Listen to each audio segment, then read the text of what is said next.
Hey everybody, Max here, and today I will finally be looking at this Damian Wayne Robin figure. This is from McFarlane Toys, part of DC Direct. This is a page puncher, but it goes along well with the Batman Reborn Dick Grayson figure that was a platinum figure. I mean, you can get the standard one in black. I got the platinum in blue, and I had this guy on pre-order for a while, and Amazon canceled it, and then it was sold out everywhere. And I kind of forgot about it for a minute because I had other things to do in my life. But then I started looking around, still sold out. Finally decided to take a chance on Toy Snowman, and they had it in stock there. So they're a Canadian toy store, online distributor, I guess, what have you. Probably similar to Big Bad Toy Store, Entertainment Earth, that sort of thing. And never ordered from them before. Ordered two. They finally came. I've had this. I only opened this guy maybe yesterday, as I'm recording this. So like the 27th, 28th, and had him for a week or two. So yeah, finally able to take him out and look him over and kind of do a review on him. So I'm showing you this one here because I normally show off the package, but it's usually the one that the figure came in.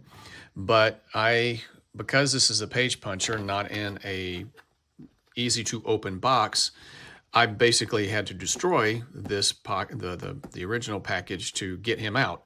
And he's in there pretty solid. He's taped up. He's got straps. You got to be careful because it comes with this comic book, the reprint of Batman and Robin #1. Comes in the back. So I ended up very carefully cutting along the outer border and lifting that off and taking him out that way. So he comes with what you see here in the package. So this cut in half Professor Pig mask, the sword, it comes with the stand, trading card that I don't care about, but it comes with a trading card. And let's see, and that is it. Doesn't come with any extra hands, which is a strategic loss in my opinion. It should come with more, something to be able to recreate that particular pose. But you can't, and it doesn't, and that's a shame. But on a whole, it's a nice figure, and I dog on McFarlane Toys a bit, and I probably will never stop until they improve in areas that I think they should improve in, but they're not listening to me, so we'll see. But yeah, I wanted to get this figure because I'm a huge fan of Dick Grayson. I'm a huge fan of Damian Wayne. I think he's a great character. I've always liked how he's been portrayed as this kind of overly entitled, smart mouth. But he's an incredibly gifted fighter for being such a young age, raised by Ra's al Ghul. And I really liked the dynamic when Peter Tomasi started writing the Batman and Robin series after Bruce Wayne was back, the father-son relationship. He really nailed that. So really developed that relationship, developed that character.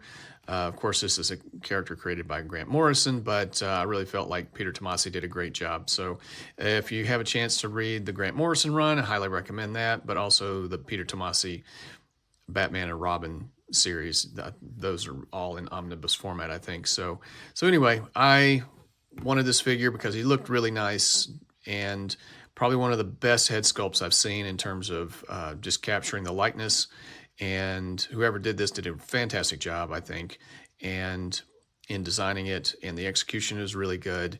So yeah, it's not an exact representation of the costume on the cover, but we'll talk about that. So let me get this guy out of the way, and we'll talk about the figure. So yeah, obviously it comes with a sword, and he can hold it really well. I really wish he'd come with some more accessories, and so this is a batarang I took from another Batman figure, and he has kind of a trigger finger style right hand, but it works fairly well holding the batarang like that. So if you have a couple of sets of batarangs, he only comes with a fist, which is unfortunate because, I mean, he has a sword. He doesn't, maybe if he had, yeah, he could probably, if he had another open fist, he could do a two-handed hold on the sword, but he can't. This sword did come warped out of the package, so I had to heat it up and straighten it out. So just be aware of that. Stand is pretty good. I was never quite sure if this hood was molded down or until I started seeing other images. So I'm really glad. What kind of sold me on it, I was probably gonna get it anyway, but I'm glad that that's an actual sewn cloth hood and not just something that's molded. So he can actually use it because he's depicted in the comic with this hood. It's probably a little too big right there and probably not high enough, long enough right here, so it can, because he's been depicted as kind of having it over his face like that. So, but I think this is such a great head sculpt, I probably wouldn't display him with the hood covering him, maybe just kind of halfway up like that. And cloth cape, similar to in material to the, it's not, I mean, I guess it's cloth, but it's similar in material to this Batman Reborn, which is kind of this weird vinyl material. So it's similar to that. It's not the same. It's kind of metallic, so that's cool that there's some, it kind of matches up, pairs up fairly well. So I think maybe they were thinking about that. Like the Robin from Batman Forever, that's a cloth cape, which is more just plain old cloth with the wire. It doesn't have the metallic. I really like that cape. This one's pretty good too. Not crazy about this cape because I don't. Strangely enough, I mean, even though it's similar material, I'm not really crazy about it on Batman, but it seems to work on Robin. So, so yeah, and it's pretty cool. You can mold it different ways, and it stays down fairly well. Because of it's McFarlane's articulation, there's certain poses you can't get him in. He's a very agile character. There's some very dynamic poses that he's seen doing in the comic, and you really can't recreate them very well because of McFarlane's limited leg articulation. But the sculpt and everything is pretty good on a whole. I mean, I cannot complain about this head sculpt. I really wanted to get that Tim Drake Robin, but man, that smirk on his face was so poorly done. It's just like nightmare fuel. This one, it really captures the kind of arrogant cockiness that Damian has. So, but yeah, I definitely like this. The hair turned out really well. There's kind of a blue highlight to it, I guess, to kind of like almost like cell shading, I would say, because that's kind of how they depict hair in dark colors to kind of give it contrast in a comic. And then there's some cell shading underneath on the sides here, and it's a very, very muted kind of burgundy. So it's not black, so it's less is more. So it's so yeah. And I'm more of a fan of less is more when it comes to cell shading. It has to be very strategic, and I think they did a good job there. Nothing on the back. They stamped all of the pertinent information on the back of his skirt here. So, but the cape will cover it. So it's not a tampograph, so you're not going to be able to rub that off, unfortunately. But yeah. But the art turned out really well. There's good texture to the arms and to the legs. Somebody, if you're watching this and you recognize these legs as being from a different character, let me know, because they're definitely not the same. The boots and the legs, the knee pads and everything definitely don't look like what's depicted here, but everything else is fairly close, I would say. Maybe the art could be a little bigger, but you can. But I think they captured it fairly well. So, but yeah, let's get into articulation and everything. Pretty good T-pose. The bicep, it's got a pretty good bicep, but it's a little wobbly, which I don't like. and because he's a thinner character, perhaps. But just be careful if yours is a little wonky like that. Can't go all the way around. Actually, it gets really high. It has somewhat of that faux butterfly joint, that rotating shoulder. So it's got a pretty good rotating bicep. It has pinned elbows, double jointed, and he has pretty good range of motion.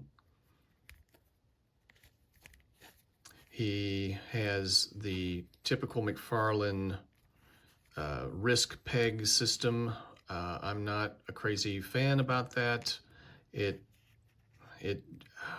I'm just always afraid that if the peg breaks, what do you do? How do you get another fist on there? But anyway, it is what it is. Pretty good detail on the fist. It has the gauntlets that resemble the comic book, and so a fist on the left and a kind of a weird trigger finger. I mean, it's a gripping hand, but also kind of there's a gap. The last three fingers are fused together, are one piece, but then the index finger has a gap in there, so it's almost like a trigger finger, even though McFarlane does not come with guns. No, and why would Damian Wayne come with guns? They actually did a little, I talked about the cell shading in the hair, but there's also some cell shading around the mask, so some shading there, and I think they did that very well. I think they sculpted the tunic very well, the black of the utility belt, good gold in the belt buckle. I think there's supposed to be a logo there, but this is just plain and flat. So all the way around, I don't know if I showed you that or not. And then we get to my biggest complaint with McFarlane Toys, and that's the hip articulation. Now, the bottom part of this tunic is a little on the thick side. I mean, it's not crazy thick, but it's definitely there's some resistance to it, and it's not, it limits to a certain degree. I mean, you can get good splits that way, but, and so, yeah, it's just kind of, because of the way McFarlane does their hips, you just can't always get people in good running poses, so that's about as high up as he's going to kick because of this. Now, you can turn, there's no, I don't want to force it, but I mean, there is some, but not really. I mean, best you're going to hope for is just a waist swivel. And if you get it in such a way, he can kick up about that high, which I don't think is great, but it's better than nothing. I don't know, did I do the head sculpt or the head articulation? He can look down that far and looks up decent amount all the way around. Pretty good head tilt and everything. But yeah, it's just always going to bug me, the lack of articulation in the hips. I just don't like that. Just don't like the way it's designed right in there. And I'm not sure where this kind of raised portion here, almost like these are thigh boots. That's why I'm wondering if these are legs from a different figure, maybe from a different line, because I think the recent Mike Grell style Green Arrow is actually a reuse of a Inigo Montoya figure from that McFarlane did for Princess Bride. So McFarlane is not, they're not, they have no problem with reusing parts from other lines. So I'm wondering if these legs come from somewhere else, because these knee pads don't match I don't know, the stitching or whatever this is supposed to be on either side is not on the comic. So that's why I think that these legs come from something else that maybe not used in DC Multiverse, but in a different line. If you know, please let me know. I'm curious. The shoes look nice. They're more high tops. in the series, but I guess that would have been a little harder to articulate or to design. They would have had to rework some stuff. So it's probably, the way they do their ankles, they do ankle cuts instead of thigh cuts, so or shin cuts and shin swivels. I'll talk good one of these days. Sorry. Um, so that's my theory that maybe these boots, they designed them for that, with that in mind. It's like, hey, we're going to come close because we don't do the shin swivel or boot swivel. We do ankle swivel just to be different, which is probably what McFarlane does. It's like, oh, hey, whatever anybody else is doing that's popular, we're going to do the opposite. We're going to do toe articulation, which that's fine. I mean, I like it. Sometimes it makes shoes look too big, but despite having these kind of ankle tops, there's pretty good range of motion for front and back. And so that's probably why they did what they did. That's my guess anyway. They reused legs from something else, and instead of having to redesign high top shoes, they just went with low top or ankle top or whatever, and added these legs and just thought, oh, hey, it'll be fine. Nobody will notice. So anyway, he kicks up that far, pinned knees. And for the record, even though it doesn't really look like what's in the picture, I don't really mind the look of these. It actually works well. It's just one of those things that bugs me about McFarlane, is that they reuse legs and appendages and other things that clearly don't go with the figure. They're not meant, so like raised portions that they just paint over and just hope that nobody notices, but we all do, and we keep buying it. So anyway, that is what that is. So, but one thing I will say about, even though they use pins, whatever plastic they're using, there's hardly ever a loose joint when it comes to McFarlane's figures. So they're always pretty tight, and I can appreciate that. Yeah, this arm's a little wobbly, but I think that's probably because it's just a thinner arm. But there is good range of motion. So that's Damian Wayne. On the whole, like I said, I bought it, so I must have wanted it, and I just wish there was better articulation in McFarlane. They're just not going to give us that. And pinless would be awesome too, but it is what it is. Mr. Damian Wayne is ready to run out into the night and fight alongside his partner, Dick Grayson. And so I'm going to give this guy, on a whole, I mean, like I said, I do like him. I'm going to give him a warp factor of 8. And maybe he deserves a little better, but until McFarlane starts giving us better articulation in the legs or redesigns these hips or something, that's probably about as good as it's gonna get for these figures. And but I'm not a huge McFarlane or DC Multiverse collector anyway, so even though I'm a huge DC fan. So let me know in the comments section. Do you have him? What do you think? Do you think that's a fair review, a fair rating? Did you have your orders canceled by Amazon too, or somewhere else? Because the reason they gave me was supply chain issues. So and I don't know if they're available again, but Toy Snowman, if they're not, you can't find them anywhere else. Toy Snowman had them in stock as of a couple of weeks ago, so check them out there if you want this figure. And but yeah, thanks for listening. Feel free to like, share, and subscribe. I don't think I missed anything, but if I did, I apologize. Let me know in the comments. But great talking to you guys, and I'll talk to you later. Take care.